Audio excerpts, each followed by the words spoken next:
우리가 성경에 예수님의 족보를 보면 이렇게 낳고 근데 다 사실은 죽는 거예요. 태어나면 죽고 태어나면 죽고 이렇게 죽음의 행진인데 예수님이 나타나시면서부터 이제 죽음의 끝이 나고 거기서부터는 생명의 부활의 영생의 단계로 살리는 족보가 됩니다. 우리가 역사를 구분할 때 비포 크라이스트 BC, 안노 도미니 AD, 주님 이전과 주님 이후로 갈라지고 예수님께서는 구약 성경의 그 수많은 예언의 말씀들을 이렇게 성취해 가시는 완성해 가시는 그런 예수님에 대한 기록이 이 족보입니다. 그런데 예수님의 족보에서 특이한 것은 4명의 여인이에요.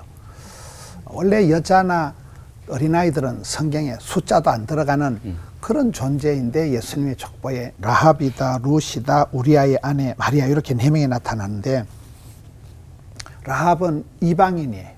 또 기생이에요. 그런데도 그 라합의 스토리를 보면 한 여자가 결단을 하면서 이방인이고 기생이고 이러지만 윗물은 더러워도 본인이 이렇게 결단을 했을 때 온 집안을 다 구원한 사람이 라합이거든요. 그래서 라합이라는 한 여인이 이방 출신 기생 직업이라는 그런 여인이었지만은 온 집안을 구원했다. 그리고 그 라합이나 이 루시다 이런 여인들은 다윗의 왕통을 이렇게 형성하는 다윗을 낳는 다윗의 자손 예수 그리스도로 그대로 이렇게 족보가 이어지는 그런 그 메시아를 잉태하는 축복의 통로로 쓰임받았기 때문에 대단한 거예요. 루시란 여자도 이방인이지요. 과부였지요. 뭐 완전히 쪽박을 찬 그런 상태인데 하나님의 특별한 간섭으로 성경은 우연이라고 그렇게 되는데 우리의 만남은 우연이 아니잖아요. 우연히 하나님이 보아스에게 인도하셔서 그 사이에서 이제 다윗의 왕통을 잉태하게 되는 다윗의 정조 할머니가 되어가는 그 과정들 역시 그 이방인이었지만은 이거 나오미라는 그 시어머니를 만나가지고 나오미라는 시어머니는 다 잃어버린 여자예요.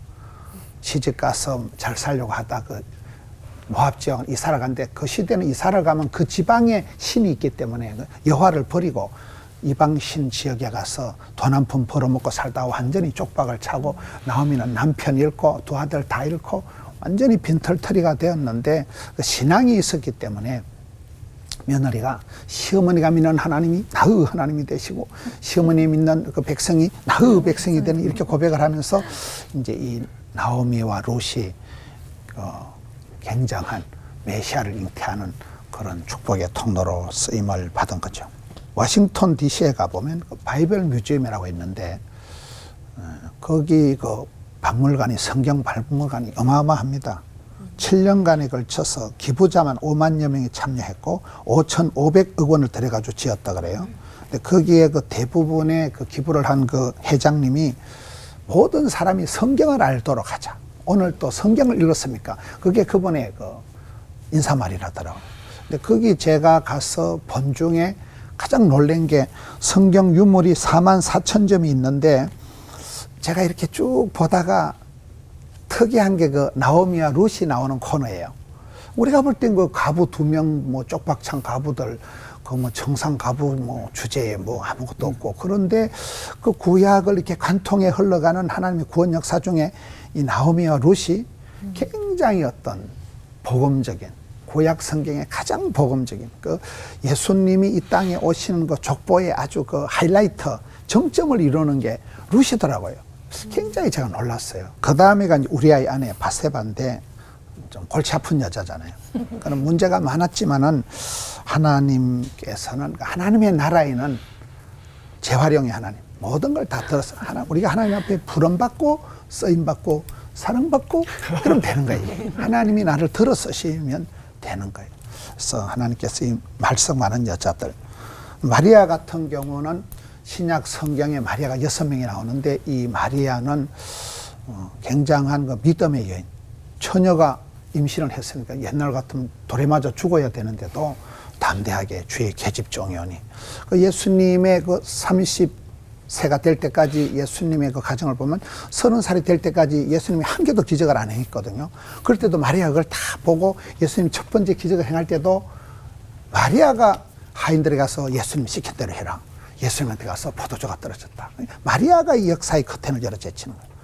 마리아나 그 요셉이 만약에 뭐 분노 조절 장애가 있었다, 뭐 이런 게 상당히 복잡해지는 거 얘기가 성경에서 그 예수님의 그 모태로 쓰신 그 마리아가 왜 모친이 되었느냐, 요셉이 왜 부친이 되었냐 할 때 그분들의 그 그릇이 인격이 되었기 때문에 의인 요셉, 이렇기 때문에 그들의 믿음을 통해서 하나님께서는 이 기구한 여인들, 특별한 여인들, 그 4명 중에 3명은 이방인들이에요.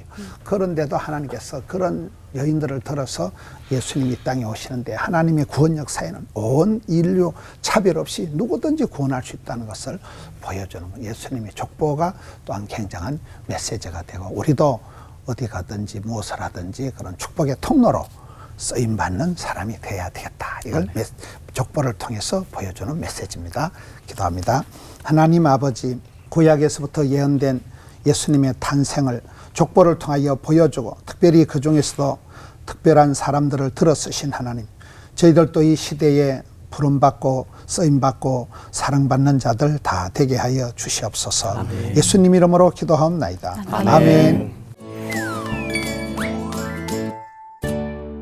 그럼 제가 김문훈 목사님께 한번 질문 드려보도록 하겠습니다. 그 왜 그 막장 드라마에서 이 더러운 피에서 태어난 더러운 자식, 목사님께 하는 말은 그런 대사 좀 들어보셨죠?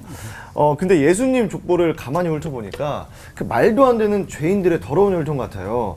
왜 그렇게 태어났을지 좀 궁금하고요. 그리고 더구나 요셉도 인간인데 처녀의 몸에서 난 예수를 자기 족보를 이을 진짜 아들로 여겼을까요? 자꾸 의심이 들진 않았을지까지 좀 궁금합니다. 빨강 색깔이 이게 완전히 진홍, 아주 빨간 색깔로 유지되기 위해서는 검은 물감이 약간 들어가야 이게 진홍이 되고 오래 간대요. 탈색이 안 된대요. 그림 그린 사람들 얘기를 들어보니까 예수님의 족보가 그냥 깨끗한 족보만 있는 것이 아니고 그런 더러운 이야기들이 이렇게 들어있는 것은, 우리 주님은 이 세상에 오실 때 의인을 구하러 오신 게 아니고 죄인을 구하러 오신 것이고, 아까 말씀하신 거 유대인들 뿐만 아니라 이방인들도 같이 차별 없이 온 인류를 구원하러 오셨기 때문에 하나님의 구원 역사에서는 차별이 없다는 걸 강조하는 거예요. 어떤 죄인이든지 누구든지 주님은 다 죄인을 구원하러 오셨지 의인을 구원하러 오신 게 아니다. 경건치 않은 자를 위하여 예수님께서 십자가에서 피 흘려 돌아가셨다. 그러니까 예수님의 그 구원 사역에 이스라엘에게만 국한된 것이 아니고 누구에게나 차별 없이 온 이방인, 온 우주에 다 해당되는 걸 강조하기 위한 그런 말씀이고, 또 요셉 같은 경우도 저는 이렇게 요셉을 볼 때 그래도 그 육신의 아비로서, 예수님은 성령으로 잉태되셨지만은 그 육신의 아비로서 요셉을 선택한 이유가 뭘까? 요셉은 의인인지라 가만히 끊고자 하여 굉장히 이게 젠틀한 거죠. 성질대로 안 하는 거죠. 그럴 때 천사가 나타나서 이제 무서워 말라, 이제 하나님의 뜻을 가르쳐 주는 거거든요. 그러면서 요셉이 쓰이는데, 마리아도 그렇고 요셉도 그렇고 하나님께서 그 육신의 양친으로 쓰신 것도 그런 그 그릇이 되었기 때문에 쓰신 것이지, 만약에 그 요셉이 성격이 좀 문제가 있었으면 쓰임 받을 수가 없는 거죠. 저는 쓰임 받는 사람은 특징이 있다고 보는 거예요. 하나님이 그 사람을 들어 쓸 수밖에 없는 그런 조건이 있는 거예요. 어떤 그 DNA가 있다고 보는 거예요. 그런 부분에서 요셉이라는 사람은 의인이었다.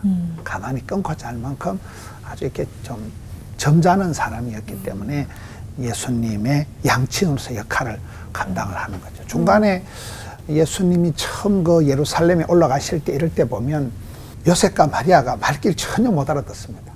그때는 뭐 풍습이 이 여자아이와 엄마는 아침 일찍 이렇게 걸어가고 아빠는 점심 먹고 출발하면 뭐 서울에선 수원중 가면 이제 저녁에 만나서 하룻밤 자고 그렇게 가니까 아빠는 엄마랑 갔겠지. 엄마는 아빠랑 오겠지. 이러다 예수님이 사흘 만에 없어졌잖아요. 그래서 성전에서 만났을 때 예수님 말씀을 하시니까 양친이 전혀 깨닫지 못하는 거예요. 뭐 요셉과 마리아가 예수님이 누구신지를 정확히 깨닫지는 못했지만 그 믿음이 있었기 때문에 하나님의 그 말씀 주의 계집종이 하는 또 그 의인이었기 때문에 육신의 양친으로 쓰신 것이지, 요셉이 그 처녀의 몸에 자기가 정혼한 여자가 아기를 가졌다면 그 시대 율법으로는 돌로 때려 죽이는 거거든요. 굉장한 일이 벌어지는데도 요셉의 그릇이 인격이 되었기 때문에 그 예수님의 모태를 형성하는데 양친이 쓰임 받은 거죠.